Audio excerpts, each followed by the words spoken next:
ওয়াজকুরুনি নাম শুনছেন নি আপনারা? ওয়াজকুরুনি, ওয়াজকুরুনি আল্লাহর বহুত বড় ওলি।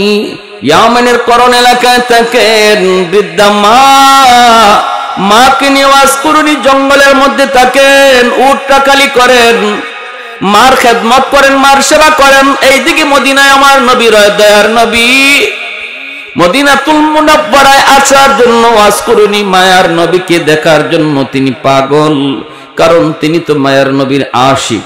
মাকে বলতেছেন, মা গো আমি তো মদিনায় যেতে চাই, আমার মায়ার নবীর এক নজর দেখতে যাব। মা বলতেছে, বাজান তুমি তো নবীকে দেখতে যাবা, ভালো কথা, কিন্তু আমি মাকে কার কাছে রেখে যাইবা? আমি মার খেদমত কে করবে? আমি তো ঠিক মতো হাঁটতে পারি না, চলতে পারি না রে বাজার। ওয়াজকুরুনি কয়, মা তোমার কষ্ট হলে আমি মদিনায় যাব না, আমার নবীকে দেখতে তিনি যাইতে পারেন না, কারণ মায়ের খেদমতের কষ্ট হবে, অসুবিধা হবে। এই দিকে আল্লাহ পাক আমার নবীর কাছে জিব্রাইলকে পাঠাইয়া আল্লাহ পাক জানাই দিছে, বন্ধু তোমার একজন মস্ত বড় আশেক, সেই ইয়ামেনের করণ এলাকার জঙ্গলে থাকি, নাম হলো ওয়াইজ। জানোনি সে তোমার কত বড় আশিক? সে মস্ত বড় আশিক, কিন্তু মার খেদমতের কারণে তোমাকে দেখতে পারে না। এ বন্ধু, মার খেদমতের নির্দেশ তো আমি আল্লাহ দিয়েছি, আমার নির্দেশ মানতে যায় তোমাকে দেখতে পারে না। এজন্য আমি আল্লাহ তার মার দোয়ার বদৌলতে তারে জগতের শ্রেষ্ঠ ওলিদের খাতায় নাম লিখে দিছি। তার মা হাত উঠায় কইছে, মালিক আমার ওয়াজের জন্য আমি কিছুই দিতে পারি না, কিন্তু এই দুইটা হাত তোমার দরবারে উঠায় দিলাম। আল্লাহ আমার ওয়াজকে তুমি শুধু ওলি বানাইলে আমি খুশি না গো মালিক, জগতের ওলিদের সর্দার তুমি বানায় দিও। আল্লাহ পাক রব্বুল আলামিন কয়, বন্ধু আমি তারে জগতের ওলিদের শ্রেষ্ঠ ওলি বানায় দিছি, সে তোমার মস্ত বড় আশেক। শুধু সে আশেক নয়, আমি তারে মুস্তাজাবুদ দাওয়া বানায় দিছি। সে হাত উঠাইতে দেরি হয়, কিছু চাইতে দেরি হয়, কবুল হতে দেরি হয় না। মুস্তাজাবুদ দাওয়া কাকে বলে? যে হাত তুলতে দেরি, কবুল হতে দেরি হয় না। যুবক একটু দিল দিয়া কথাগুলা শোনো। আল্লাহ নবী রহমতের নবী খবর পাইলেন, খবর পেয়ে মায়ার নবী অসুস্থ। নবী বুঝতেছেন নবী দুনিয়ায় আর বেশি দিন থাকবেন না। ওই অবস্থায় নবী বলেন, উমর কোথায়? আলী দিকে আসো, শুনো আমি একটা সংবাদ দিয়া যাই, একটা খবর দিয়ে যাই। আমার একজন মস্ত বড় আশিক ইয়ামেনের করণ এলাকার জঙ্গলে থাকে, নাম হলো ওয়াইজ। ওমর আমার আল্লাহ আমাকে জানাইছেন সে আমার মস্ত বড় আশিক। শুধু আশিক না, আল্লাহ তারে ওলি বানাইয়া মুস্তাজাবুদ দাওয়া বানায় দিছে। এ ওমর, আমার ইন্তেকালের পর আমার পরনের জুব্বাটা আমি তাকে হাদিয়া দিলাম, হাদিয়া। আমার ইন্তেকালের পর এই জুব্বাটা নিয়ে তুমি তার সন্ধানে বের হবা, ইয়ামেনের করণ এলাকার জঙ্গলে যায় তুমি তারে তালাশ করবা। তালাশ কইরা আমার পরনের এই জুব্বাটা তুমি তারে দিয়ে দিবা। জানোনি এত বড় মাকাম, এত বড় মর্যাদা সে কেমনে লাভ করেছে? শুধু মাত্র মার দোয়ার বদৌলতে। হযরত ওমর কয়, নবী গো চিনবো কেমন করে? আল্লাহ নবী কয়, তার চেহারাটা এমন, তার বডিটা এমন, তার চুলটা এমন, তার হাতটা এমন, তার পাটা এমন, হাতে ডান হাতের তালুতে একটা সাদা দাগ দেখতে পাইবা। হযরত ওমর কয়, ইয়া রাসূলুল্লাহ আপনি নিজে বলতেছেন সে কোনোদিন আপনাকে দেখে নাই, আপনিও তারে দেখেন নাই গো নবী, কেমন করে তার চেহারার পরিচয় দিচ্ছেন, বডির পরিচয় দিতেছেন? আল্লাহর নবী রহমতের নবী কয়, ওমর রে আমার আশিক স্বপ্ন যুগে আল্লাহ আমাকে বহুবার দেখা দিছে। মান রাআনি ফিল মানাম ফাকাদ রাআনি ফা ইন্না শাইতানা লা ইয়াতামাসসালু বি। আল্লাহর নবী রহমতের নবী বলেন, কেউ যদি স্বপ্নে আমি নবীকে দেখে যেন সে বাস্তবেই আমাকে দেখলো, আর যে স্বপ্নে নবীকে দেখলো তার জন্য জাহান্নাম হারাম হয়ে যায়। নবীর স্বপ্নে যে দেখবে তার জন্য জান্নাত ওয়াজিব হয়ে যাবে, জাহান্নাম হারাম হয়ে যাবে। নবীকে স্বপ্ন দেখার একটা বহুত বড় আমল বুজুর্গানে কেরাম বলছেন, ঘুমানোর আগে যদি কেউ রেগুলার প্রতিদিন এশার নামাজ পড়া যখন ঘুমায় 100 বার দুরূদ শরীফ পড়া যদি সে ঘুমায়, 100 বার দুরূদ শরীফ পড়া যদি কেউ ঘুমায় প্রতিদিন, তাহলে ফুকাহাগণ সুফিয়ানে কেরামগণ বলেন মৃত্যুর আগে আগে আল্লাহ তারে স্বপ্ন যুগে নবীর স্বপ্নে দেখায়া দিবে। পারবো না এই আমলটা করতাম ইনশাআল্লাহ। ছোট্ট দুরূদ শরীফ, ছোট্ট লম্বা দুরূদ শরীফ পড়া লাগবে না। সাল্লাল্লাহু আলাইহি ওয়াসাল্লাম, সাল্লাল্লাহু আলাইহি ওয়াসাল্লাম, কোন সবাই সাল্লাল্লাহু আলাইহি ওয়াসাল্লাম, এই দুরূদ শরীফ হয়ে গেল। সাল্লাল্লাহু আলাইহি ওয়াসাল্লাম একবার, আবার সাল্লাল্লাহু আলাইহি ওয়াসাল্লাম দুইবার, আবার সাল্লাল্লাহু আলাইহি ওয়াসাল্লাম তিনবার। এভাবে আপনি একটা কিলিয়া তাসবির দানা লইয়া 100 বার প্রতি রাত ঘুমাইবার আগে পয়রা পয়রা ঘুমাইয়েন। আল্লাহ আপনাকে ঘুমন্ত অবস্থায় স্বপ্নে নবীর সাথে দিদার নসিব করায় দেবে। হযরত ওমর ফারুক রাদিয়াল্লাহু তাআলা আনহু কয়, ইয়া রাসূলুল্লাহ, কেমনে দেখলেন? নবী বলেন, স্বপ্ন যুগে আল্লাহ আমাকে দেখায় দিছে আল্লাহর নবীর পরনের জুব্বা। হযরত ওমর নবীর ইন্তেকালের পর এই জুব্বা নিয়ে তিনি রওনা দিয়ে দিলেন। সঙ্গে আছেন আলী। ইয়ামিন ঢুকলেন, করণ এলাকায় আসলেন। মানুষকে জিজ্ঞেস করেন, তোমরা ওয়াইজ নামে কাউরে চিনোনি? কেউ কয় না, চিনি না, চিনি না। একজন রাখাল কয়, হ, একজন ওয়াইজ নামে একটা লোক আছে, আমরা যারে পাগল বলে ডাকি। জঙ্গলের ভিতরে থাকে, সাধারণভাবে আমাদের মতো চলাফেরা করে না। জঙ্গলের ভিতরেই তাকে একটা উটরাখালি করে, আর তার মা আছে বৃদ্ধা মা। মাকে নিয়ে ওখানে একটা ঝুপড়ির মধ্যে থাকে। মাঝে মাঝে তারে জঙ্গলের ভিতরে সেজদারত অবস্থায় কানতে শোনা যায়। সেজদারত অবস্থায় তারে কানতে শোনা যায়। যখনই সে সেজদায় কান্দে গো, তখনই আমাদের পশু, আমাদের উটগুলিও কান্না শুরু করে, খানা তারা বন্ধ করে দেয়। তার কান্নার সাথে সাথে পশু পাখিগুলি স্তব্ধ হয়ে যায়। হযরত ওমর ফারুক রাদিয়াল্লাহু তাআলা আনহু বলেন, আলী চলো, তাহলে ওই দিকে আমরা যাই, হয়তো আমরা তার সন্ধান পেয়ে গেছি রে আলী। হযরত ওমর তিনি চলে আসলেন জঙ্গলের ভিতরে, খুঁজতে খুঁজতে পেয়ে গেলেন। পাইলেন হযরত ওমর তার চেহারার দিকে তাকান, বডির দিকে তাকান, চুলগুলির দিকে তাকান। তাকে হযরত ওমর তিনি দেখতেছেন আল্লাহর নবীর বলে দেওয়া বিবরণ 100 তার সাথে মিলতেছে। তখনই হযরত ওমর বলে, আপনার নাম ওয়াইজ, আল্লাহর নবী আপনার কাছে আমাদেরকে পাঠাইছেন। এই কথা বলতে ওয়াজ করুনি কর, নবী যে ওয়াজের কাছে আপনাদেরকে পাঠাইছেন আমি সেই ওয়াজ না। আল্লাহু আকবার জোরে কর। আমি এত বড় হতে পারি না, এত বড় হতে পারি নাই যে আমার খুঁজে নবী লোক পাঠায় দিবে। সুবহানাল্লাহ। খাঁটি আল্লাহওয়ালারা তাদের উইলায়াতকে গোপন রাখতে চায়, ঠিক কি না? খাঁটি আল্লাহর ওলি যারা সবসময় গোপন থাকাকে পছন্দ করে, প্রকাশ হতে চায় না। আর বেজাল যেখানে আছে এখানে খালি ফটর ফটর, বেজাল যেখানে আছে এখানে খালি অ্যাডভার্টাইজ, এখানে খালি সাইনবোর্ড, এখানে খালি ব্যানার। আছে না নাই? আশিকে রসুল, মাহবুবে খুদা, গাউসে হামদানি, কুতুবে রব্বানি, সারা শল্য সুলকানি, নাম আর খুঁজে পাওয়া যায় না। কি নাম কই? নাম দিয়ে কি হইব? টাইটেল ফল, টাইটেল দেখো না, নাম দিয়ে কি হইব? কিন্তু খাঁটি আল্লাহর ওলি যারা এরা নামের আগে পিছে তো টাইটেল লাগায় না, ঠিক কিনা? জোরে কম। উজানি পীর সাহেব রাহিমাহুল্লাহ, কারি ইব্রাহিম সাহেব, আল্লাহর ওলির নামের আগে এমন কোন টাইটেল ছিল না, ঠিক কিনা? কোন টাইটেল ছিল না। চরমুনের পীর আল্লাহর ওলি দুনিয়াতে নাই, নামের আগে টাইটেল ছিল না, এখনো আছে, নামের আগে তাদের কোনো টাইটেল নাই। বোঝা গেল খাঁটি জিনিসের টাইটেল লাগে না, বেজাল জিনিসের টাইটেল লাগে, ঠিক কিনা? ভাইরা বন্ধুরা, এজন্য বলতেছিলাম মনোযোগ দিয়ে শুনো। যেই মাত্র দেখা যায় হযরত ওমর নিজের পরিচয় দিয়া বলতেছেন, আমি হলাম আল্লাহর নবীর সাহাবী ওমর, ইনি হলেন নবীর সাহাবী আলী। আমার নবী, দয়ার নবী, তিনি দুনিয়াতে নাই, নবী ইন্তেকাল করেছেন। আল্লাহর নবীর ইন্তেকালের খবর পেয়ে ওয়াজ করুনি কাঁদতে শুরু করলেন। এরপরে বলতেছেন, মায়ার নবী তার পরনের জুব্বাটা আপনাকে হাদিয়া দিয়া দিছেন। ও আল্লাহর ওয়ালি, নিজেরে আর গোপন রাখেন না।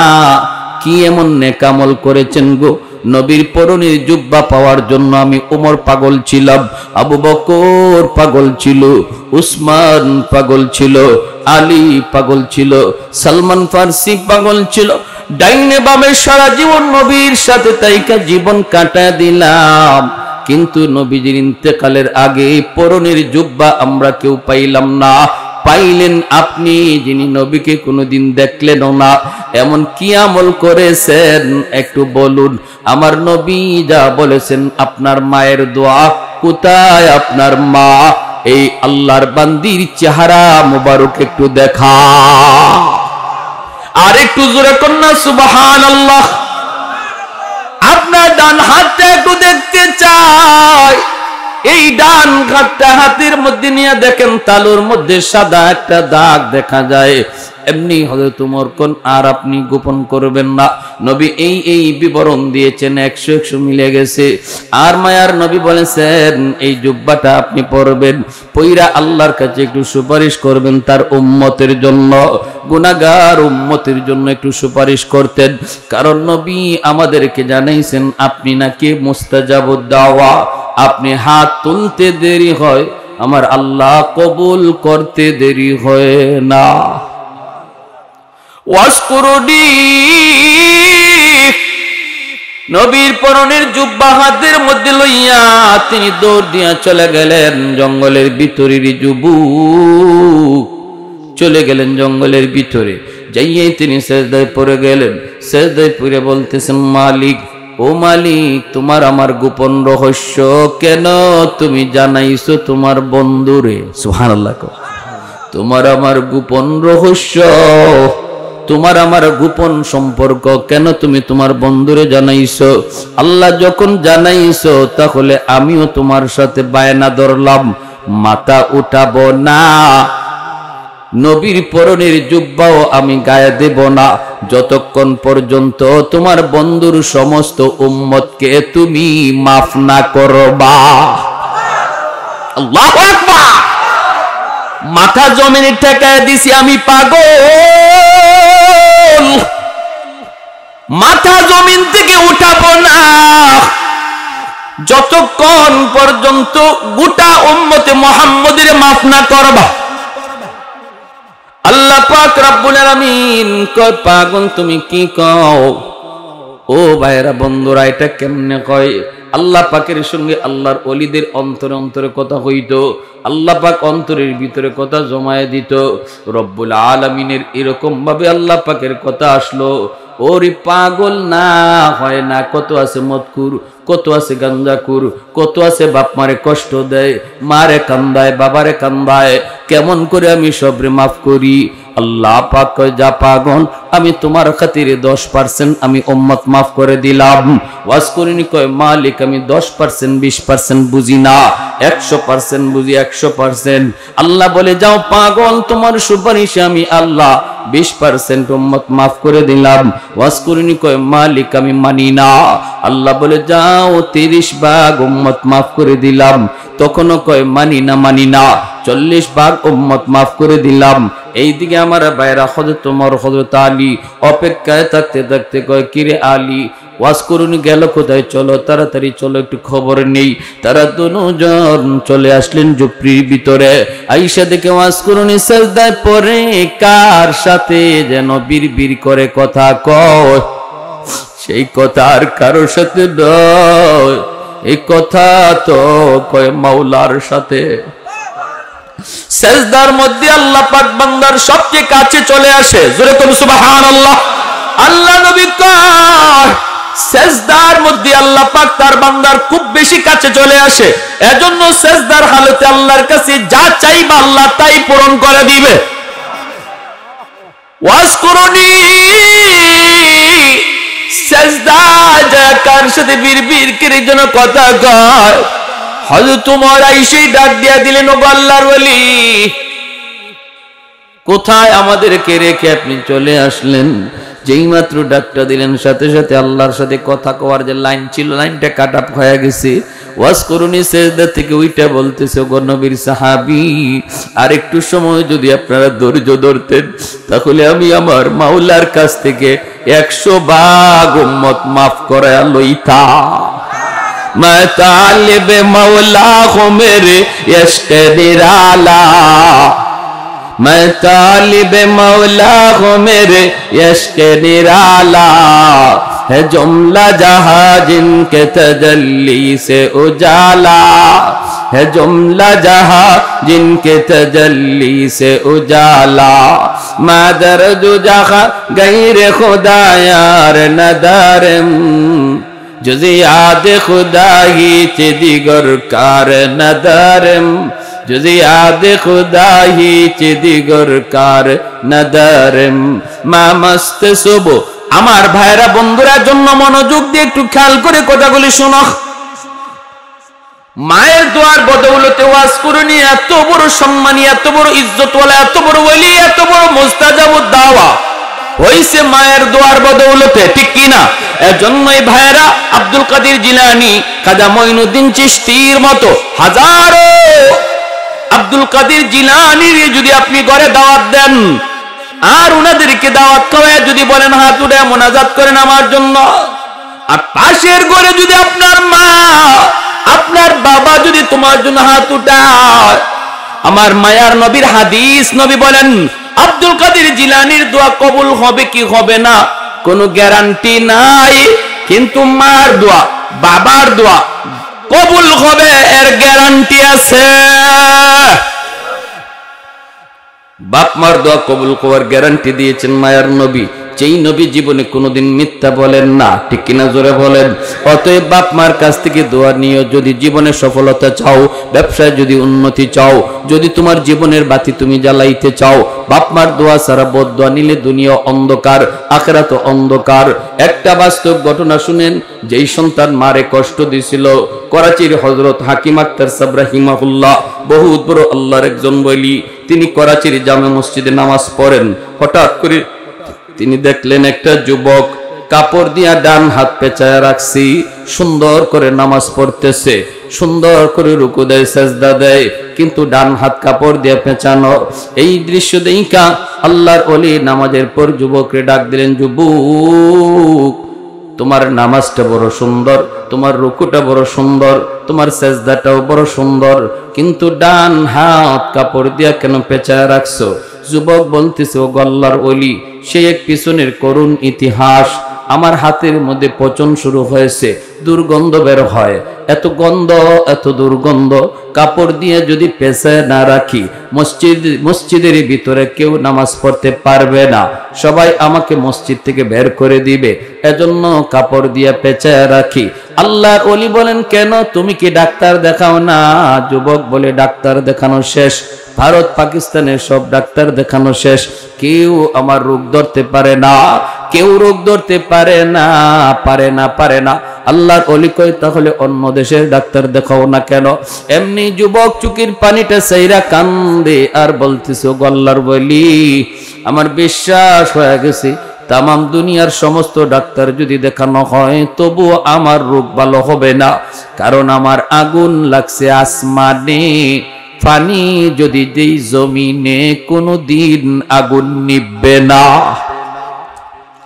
আগুন লাগছে শেরপুর, পানি দেই ফরিদপুর, কোনদিন আগুন নিভবে না। আমার অসুস্থতা হলো, আমার রোগ হলো আসমানে, চিকিৎসা চলছে জমিনে, কোনদিন আমার রোগ ভালো হবে না। আল্লাহর ওলি করাচির হযরত হাকিম আক্তার সাহেব রাহিমাহুল্লাহ তিনি বলতেছেন, বাবা কি ঘটনা বলো? এই কথা বলতে যুবক কান্না শুরু করে দিছে। যুবক বলতেছে, ও আল্লাহর ওলি, আমি আমার মায়ের গর্ভে একমাত্র সন্তান। জন্মের কিছুদিন পরে আব্বা মারা গেলেন। আমার নানা নানি মামা মামি আসছেন আমাকে অন্যত্র, আম্মাকে অন্যত্র নিয়ে বিয়ে দিয়ে দিবে। কিন্তু মা কয়, না আব্বা আমি যাব না। আল্লাহ আমাকে একটা মানিক দিয়েছে, আমি আমার মানিকের চেহারা দেখে জীবন যৌবন কাটায় দেব। আমি আমার স্বামীর বাড়ি ছাড়ব না। আমার আম্মা আমাকে দেখা তার জীবন যৌবন কাটায় দিল। মানুষের বাড়িতে কাজকর্ম কইরা, আত্মীয় স্বজনের কাছ থেকে ধার আইনা আইনা আমার আম্মা আমাকে লেখাপড়া করাইল। আমি লেখাপড়া করলাম, আমি কলেজে গেলাম, ভার্সিটিতে গেলাম। সুন্দরী একটা মেয়ের সাথে আমার পরিচয় হয়ে গেল। এই সুন্দরী মেয়ের সাথে পরিচয় হয়ে এক পর্যায়ে বিয়ে করে ফেললাম। বিয়ে করে আমি বউনিয়া বাড়িতে চলে আসলাম। আমার মাকে আমি বিয়ের খবরটা পর্যন্ত দেই নাই। এরপর আমার মা তিনি রাগ করেন না, তিনি মান্য নিছেন। আর এতটুকু শুধু বলছেন, বাবা একটু কবর যদি দিতি তাহলে মা তো নিয়ে উঠায় নিয়ে আসতাম। ঠিক আছে বাবা, ভালোই করেছো, এই বইলে দুঃখিনী মা তিনি মাইনা নিছেন। কিন্তু আমার সুন্দরী শিক্ষিতা বউ আমার মাকে মা হিসাবে মেনে নিতে পারলো না। এমন আমাদের সংসার এমন আসেনি না নাই রে ভাই, আসেনি না নাই? আজকের দিনের বউয়েরা যদি শাশুড়িকে নিজের মা মনে করত তাহলে সংসারে এত অশান্তি আসতো না। আর শাশুড়িও যদি নিজের বউটারে বউ মনে না করে নিজের মেয়ের মতো ভাবত তাহলে সংসারে এত অশান্তি আসতো। ভাইয়েরা বন্ধুরা, এরপরে দেখা গেল কি, ওই যুবক বলতেছে, আমি অফিস থেকে বাড়িতে যখন ঢুকি রাতের অন্ধকার, আমার কানে কানে আমার মায়ের বিরুদ্ধে আমার বউ আমার কানে কানে আমার মায়ের বিরুদ্ধে নালিশ দেয়, কান ফোড়া দেয়। আমার কান শুধু বাড়ি করে বাড়ি করে বাড়ি করে বাড়ি করে বাড়ি করে। আমি তো দুর্বল, মহব্বত করে ভালোবেসে বিয়ে করেছি, এজন্য আমি আমার বউয়ের প্রতি দুর্বল হইয়া মার রুমে ঢুইকা মারে বকাবকি করলাম। প্রথম রাতে বকাবকি করলাম। মা কইতেছে, বাজান আমি কিছু বলি নাই, যা কইছে তোর বউয়ে কইছে। কিন্তু এরপরও মায়ের কথা বিশ্বাস করলাম না, বউয়ের কথা বিশ্বাস করলাম। ও আমার ভাইরা রে যুবক, যদি নিজের জীবনের সাথে মিলে যায়, আল্লাহর দোহাই কথাটা দিল দিয়ে গ্রহণ করো। কাউকে উদ্দেশ্য নিয়ে কিছু বলতে আসি নাই, এসে যে কথাগুলি বলে যায় জানি না কার জীবনে পড়ে যায়। তওবা করে এখান থেকে উঠবা, চোখের পানি ঝরে উঠবা, নতুবা জিন্দগি আল্লাহ দুনিয়া তো বরবাদ করে দিবে, আখিরাত তো কোনো কুল কিনারা খুঁজে পাবা না। সাগরে হাবুডুবু খাওয়া একজন মানুষ যেমন ভাবে কোনো কিছু কুল কিনারা পায় না, যেই সন্তানের উপরে মার কষ্ট, বাবার কষ্ট, সেও তার জিন্দগির আর গোটা জীবনটার ভিতরে সাগরে পড়া হাবুডুবু মানুষটার মতোই শুধু ঘুরবে, কুল কিনারা খুঁজে পাবে না রে যুবক, কুল কিনারা খুঁজে পাবে না। ভাইরা বন্ধুরা, ওই যুবক বলতেছে গল্লার বলি, প্রথম রাত গেল আমি বকাবকি করলাম, দ্বিতীয় রাতে আইসেই আমি মার গায়ে হাত উঠে ফেললাম। যেই মাত্র মার গায়ে হাত উঠাইছি, দুঃখিনী মা হাউ মাউ করে কান্না শুরু করেছে। আর বলতেছে, বাজার আজকে বুঝি মার গায়ে তুই হাত উঠাই দিলি রে। এই হাতটা মা চুমায় চুমায় বড় করছি, তোর হাতের মধ্যে মায়ের কি পরিমাণ চুমা লেগে আছে তুই জানো না। আজকে হাত দিয়ে বুঝি মারে তুই মারলি, ঠিক আছে যা, আল্লাহ যেন তোর এই হাত আল্লাহ যেন ফসাইয়া দে, তুই যেন আমার জানাজার নামাজ পড়তে না পারো। ওই যুবক বলতেছে, আল্লাহর বলি আমি তখনই টের পাইছি আমার পায়ের নিচের জমিনটা কাঁপে উঠছি। আমার তখনই বুঝ হয়ে গেছে মার দুনুটা বদ্ধ আল্লাহর আরশে পৌঁছে গেছে। আমার মায়ার নবী কয়, বাপ মার দোয়া বদদোয়া আল্লাহর আরশে পৌঁছতে মাঝখানে বাধা থাকে না, বদ্ধ আল্লাহর আরশে পৌঁছে যায়। ওই যুবক বলতেছে, আল্লাহর ওলি, কিছুদিন পর অফিস থেকে খবর পাইলাম আম্মা মারা গেছে।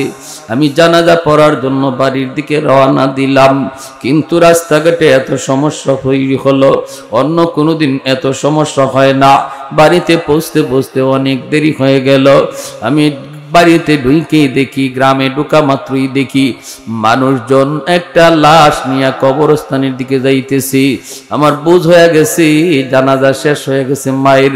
মানুষজন অনেক অপেক্ষা করেছে, আর কত করবি। আমি ভিতরে যাওয়া মাত্রই লোকজন কয়, বাবা অনেক অপেক্ষা করেছি রে বাজার, আর কত করব, আর কত করব। এই বইলা মানুষজন কবরে নিয়ে গেছে। আমিও কান্দি। মানুষকে বলি, বাবা তোমাদের কোনো দোষ না, দোষ না রে, দোষ না, এটা আমার কপালের লিখন। আমি তখনই বুঝে গেছি মার দুইটা বদদোয়া, একটা বদদোয়া কবুল হয়ে গেছে। তুই যেন আমার নামাজ পড়তে না পারো। আমি তো মায়ের জানাজা পড়তে পারি নাই, কত চেষ্টা করলাম, জানাজা তো পারি নাই। এইবার দ্বিতীয় বদদোয়াটা ছিল, তোর এই হাত যেন পৌঁছা যায়। আমি অপেক্ষায়, আমি নিশ্চিত হয়ে গেছি মার দ্বিতীয় বদদোয়াটাও কবুল হয়ে যাবে। ও আল্লাহর ওলি, কিছুদিন পরে আমি দেখতে পেলাম আমার ওই হাতের মধ্যে একটা ফোড়া দেখা দিছে। ফোড়া, এই ফোড়া থেকে পচন শুরু হয়েছে। অ্যান্টিবায়োটিক খাই, অ্যান্টিবায়োটিক আনলাম, খাইলাম, কোনো লাভ হয় না। ডাক্তাররা নিজেরা বলতেছে, আমরা তো কিছুই বুঝি না, কেন তোমার রোগ ভালো হয় না, কেন তোমার রোগ ভালো হয় না, আমরা তো বুঝি না। আমি ডাক্তারকে বললাম, ডাক্তার তোমরা আমাদের রোগ না ধরতে পারলেও আমি আমার রোগ ধরে ফেলেছি। আমার রোগ হলো আসমানে, চিকিৎসা চলছে জমিনে। সেই দিন থেকে পচন উপরে উঠে, খালি উপরে উঠে, উপরে উঠে। এইবার আমার ওই সুন্দরী বউ, যার মহব্বতে বইরা আমি মার গায়ে হাত উঠাইছি, আমার ওই সুন্দরী বউটাও আমারে ফালাইয়া বাপের বাড়ি চলে গেছে। মানুষজন আমাকে বাড়ি থেকে বের করে দিয়েছে, আত্মীয় স্বজন আমাকে বের করে দিয়েছে। এখন আমি রাস্তায় রাস্তায় ঘুরি, মসজিদে মসজিদে যায় কান্না করি। ও আল্লাহর ওলি, ও আল্লাহর ওলি, এবার বলুন আমার কোনো মা পাওয়ার উপায় আসেনি, উপায় আসেনি। এ যুবক মনে রাখো, যদি বাপ মার কলিজায় তুমি ব্যথা দাও, তাহলে একমাত্র আল্লাহর কাছ থেকে মাপ পাওয়ার উপায় হলো মারে বাবারে আবার খুশি করা। এছাড়া বিকল্প কোনো লাইনে আল্লাহরে খুশি করা যায় না। কারণ হলো জান্নাতুল বাকি, মদিনার কবর, ঠিক না? মদিনা শরীফের কবরের নাম কি? জান্নাতুল বাকির পাশ দিয়ে আমার রহমতের নবী যান। সাহাবায়ে কেরাম নবীর সাথে হঠাৎ করে আল্লাহর নবী অন্তর চোখে দেখতে পেলেন একটা যুবক কবরের ভিতরে আযাব ভোগ করতেছে, আগুনে পড়তেছে, সাপের কামড় খাইতেছে, মা মা করে চিৎকার করে কাঁদতেছে। আল্লাহ নবীকে আল্লাহ পাক দেখায় দিছে, সাহাবীরা দেখে না। কবরের আযাব আছে, আল্লাহ মানুষকে দেখায় না। কেন দেখায় না? যদি মানুষকে আল্লাহ কবরের আযাব দেখাইতো, তাহলে কবরের পাশ দিয়া কেউ সাহস করে যাইতো না। রাতের বেলা দূরের কথা, দিনের বেলাও কেউ কবরের পাশ দিয়া যাওয়ার সাহস করতো না। কবরস্থান দেখা যায়, এতটুকু দূরেও কেউ বাড়ি বানাইতো না যদি কবরের আযাব আল্লাহ মানুষকে দেখাইতো। দুনিয়ার নিজাম উল্টা পাল্টা হয়ে যাইতো। এজন্য মানুষকে আল্লাহ পাক কবরের আযাব দেখায় না। কিন্তু গরু ছাগল কবরের আযাব টের পায়। মাঝে মাঝে দেখবেন কবরস্থান থেকে গরু ছাগল দৌড় দেয়। আল্লাহ নবী রহমতের নবী কয়, সাহাবীরা আমি দেখতেছি যুবকের আযাব, চলো আমি নবী তোমাদেরকে নিয়ে একটু মুনাজাত করি। আল্লাহ নবী মুনাজাত করলেন, মালিক তোমার কাছে হাত বাড়াই দিছি গো আল্লাহ, দয়া করে তুমি যুবকের আযাব বন্ধ করো। আল্লাহ পাক রব্বুল আলামিন আযাব বন্ধ করে না। মায়ার নবী আবার হাত উঠাইছেন, সাহাবীরা আমিন আমিন বলেন। এবারও আযাব বন্ধ হয় না। নবী আবার হাত উঠাইছেন, তিনবার হাত উঠাইছেন, তখনও আযাব বন্ধ হয় না। এইবার নবী জানতে চাইলেন, মালিক আমি হাত উঠাইতে দেরি, কবুল হতে দেরি হয় না, আজকে কি হলো, আমার কি হাতের দাম তোমার কাছে কমে গেল নাকি? আল্লাহ তুমি একটু বলো।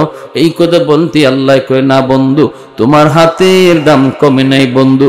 এই যুবকের মা এখনো দুনিয়ায় জীবিত, মার মনে ভীষণ কষ্ট। মা যতক্ষণ পর্যন্ত তারে মাফ না দিবে, আমি আল্লাহ তুমি বন্ধুর দোয়াও কবুল করব না। আল্লাহ নবী সাহাবীদেরকে বলেন, দৌড়ায় তার মারে সালাম দাও। সাহাবীরা দৌড়ায় যায় তার মাকে সালাম দিলেন। মহিলা আসলো, আল্লাহ নবী কইতেছেন, মা গো কবরটা চিনুনি? মহিলা কয়, নবী গো চিনি, এটা আমার সন্তানের কবর। আল্লাহ নবী কয়, মা এই সন্তান বুঝি তোমার ভীষণ কষ্ট দিয়েছে, যার কারণে কবরের মধ্যে আযাব ভোগ করতেছে গো মা। চিৎকার করে করে আম্মা আম্মা করে ডাকতেছি। ও গো মা, সন্তানের পক্ষ থেকে আমি তোমার কাছে মাপ চাইতেছি, তারে মাফ করে দাও। এই সন্তান তো তোমারই, কত রাত সন্তানের মাথার পাশে দাঁড়ায় দাঁড়ায় রাত কাটাইছো, কত চোখের পানি জড়ায় ধরে আল্লাহর কাছে কাঁদছো সন্তানের সুস্থতার জন্য। এই সন্তানকে তুমি একটু মাফ করে দাও না, কবরের মধ্যে আযাব ভোগ করতেছি। আমি রহমতের নবী, কেমনে যাই, কেমনে চলে যাই তারে আযাবে রাইখা?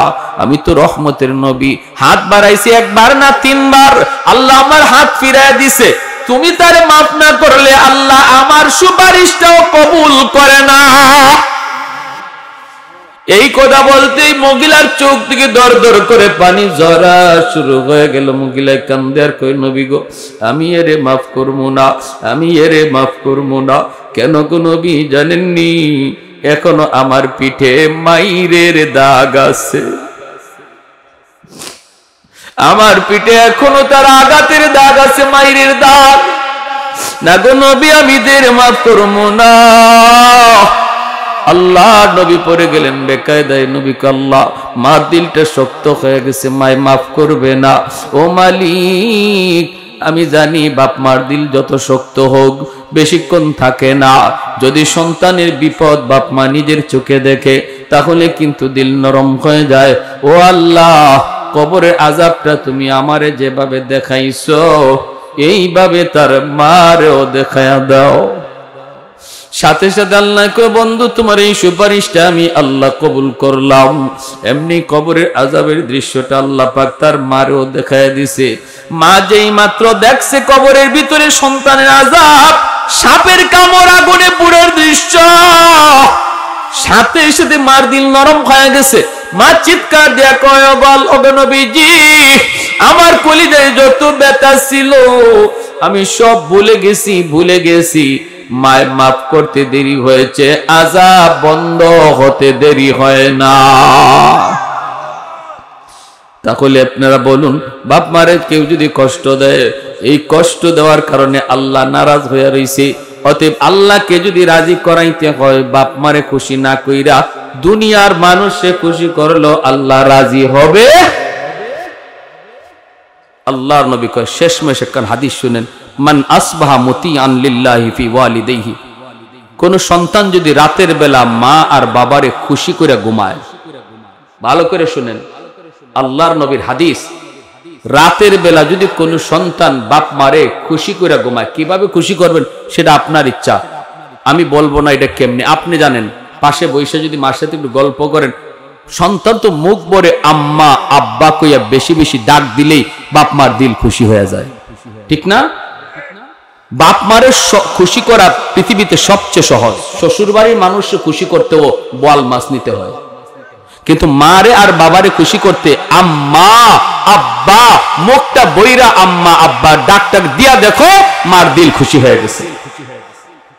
আর আল্লাহ বলে, বান্দা যখনই তুই তোর মার দিল খুশি করবে, বাবার দিল খুশি করবে, আমি আরশের মালিক তোর উপরে খুশি হয়ে যাই। এটা আমার আরশ পর্যন্ত পৌঁছে যায়, আমি খুশি হয়ে যাই। রাতের বেলা যদি ঘুমানোর আগে তুমি এরকম খুশি করে ঘুমাইতে পারো, অথবা বাজার থেকে এখানে কমলা আইন, আম্মা আজকে কমলাটা তোমার জন্য আনছি, আব্বা আজকে খুব মিষ্টি কমলা পাইছি, আম্মা আব্বা তোমার জন্য আনছি, এই কথাটা কইয়া দেখো না বাবা কেমনে খুশি হয়, আমার সন্তান বাজারে গিয়ে আমার কথা বলছে না।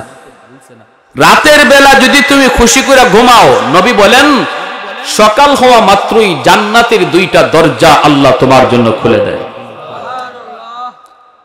ওমান আসবাহা আসিয়ান লিল্লাহি ফি ওয়ালিদাইহি আসবাহা লাহু বাবান মাফতুহান মিনান নার। আর যদি রাতের বেলা কোনো সন্তান বাপ মারে আঘাত দিয়া ঘুমায়, আঘাত দিয়া ভালো করে জানে দিনের বেলা সে এমন ভাবে কথা কইছে যে কথার কারণে বাবার কলিজায় ব্যথা পাইছে, মায়ের কলিজায় ব্যথা পাইছে, মা ঘুমাইতে পারে না, সন্তানের এই কথা শুনে মার ঘুমে ধরে না, বাবার ঘুম আসে না, বুড়া বুড়ি বৃদ্ধা বৃদ্ধ বাবা আর মা তারা ঘুমাইতে গেলে একজন আরেকজনের সান্ত্বনা দেয়, কান্দো না, এখন তো তাদেরই সময়, আমাদের সময় শেষ, আর কয়দিন বা দুনিয়া বাঁচব। এই বইলা স্বামী স্ত্রী রে চোখের পানি মুইসা দেয়, আর স্ত্রী স্বামীর চোখের পানি মুইসা দেয়। এইভাবে তুমি বাবারে মারে কান্দাইয়া যে ঘুমাইতে গেছো রে যুবক, আমার মায়ার নবী দয়ার নবী কয় তোর বাপ মা ঘুমায় না আর তুই বুঝি ঘুমাইতেছ, সকাল হওয়া মাত্রই জাহান্নামের দুইটা দরজা আল্লাহ খুলে দেয়। নাউজুবিল্লাহ। এই রাত যদি মরণ হয় নিশ্চিত জাহান্নামী। এই রাত যদি যুবকের মরণ হয় নিশ্চিত জাহান্নামে। হে 100 বারও যদি হজ করে আয়, সারা জীবনও যদি হজ করে, এই নিশ্চিত জাহান্নামে। এই রাত্রে, যেই রাত্রে মারে কষ্ট দিয়ে ঘুমাইতেছে, আর যদি এই রাত তার মরণ হয়, এমন কোন আমল নাই তারে জাহান্নাম থেকে ফিরাইতে পারে। এজন্য নবী বলেছেন সালাসাতুন কদ হারামাল্লাহু আলাইহিমুল জান্নাহ, আদ-দাইয়ুস মুদমিনুল খামর ওয়াল আক আদ-দাইয়ুস আল্লাযী ইউকিরু ফি আহলিহিল কুবুস। তিন ব্যক্তির জন্য জাহান্নাম, জান্নাত হারাম। তিন ব্যক্তির জন্য জান্নাত হারাম, মদখুর, আরেক হলো বাপ মার অবাধ্য সন্তান, আরেক হলো দাইয়ুস। দাইয়ুস হলো ওই পুরুষকে বলে যেই পুরুষ ঘরের ভিতরে স্ত্রী অসামাজিক অনইসলামিক কাজ করতেছে, বেপরদায় চলতেছে, আল্লাহরে নারাজ করতেছে, সন্তানেও করতেছে, বউও করতেছে, তার অধীনস্থ মানুষগুলা আল্লাহর অবাধ্য পথে চলতেছে, বেপরদায় বাইরিতেছে, এরপরেও যে পুরুষে বাধা দেয় না, এই পুরুষ হইল পুরুষ দাইয়ুস। এই পুরুষ হইল পুরুষ দাইয়ুস। নবী বলে এই পুরুষ দাইয়ুসের জন্য জান্নাত হারাম।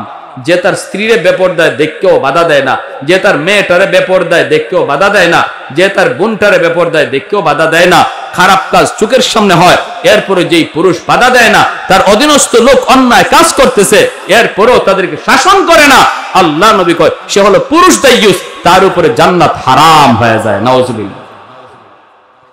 অতএব আমার ভাইয়েরা, বন্ধুরা, এবার আসুন আমাদের বাপ মা যাদের দুনিয়ায় জীবিত, আমরা তাদেরকে আজ রাত খুশি করব। আর যাদের বাপ মা দুনিয়ায় নাই, আমরা কি করব? একটা আমল নবী বলে দিয়েছেন, মান জারা কবরা আবাইহি ফি কুল্লি জুমাতিন গুফিরা লাহু কুতিবা বাররান। রাওয়াহু আবু দাউদ শরীফের হাদিস। জুম্মার দিন যদি কেউ মা বাবার কবর জিয়ারত করে, জুম্মার দিন যদি বাপ মার কবর জিয়ারত করে, তাহলে আল্লাহ পাক রব্বুল আলামিন দুনিয়ার যদি সে বাপ মারে কোনো কারণে ইচ্ছা অনিচ্ছা কষ্ট দিয়া থাকে, আল্লাহ তারে মাফ কইরা বাধ্য সন্তানের তালিকাভুক্ত বানায় দেয়। এই যে কবরস্থানের উদ্যোগে আজকের মাহফিল, বলুন জুম্মার দিন আমরা জুম্মার নামাজ পইরা, অথবা জুম্মার দিন ফজর পইরা, অথবা না পারলে আসরের পরে জুম্মার দিন আমরা কবর জিয়ারত করতে কোন কোন আওলাদ রাজি আছেন? একটু হাত তুলে আল্লাহরে দেখান। আল্লাহ তুমি প্রতিটা হাতকে কবুল করো, জোরে বলি আমিন। ওয়া আখির দাওয়ানা আনিল হামদুলিল্লাহি রাব্বিল আলামিন।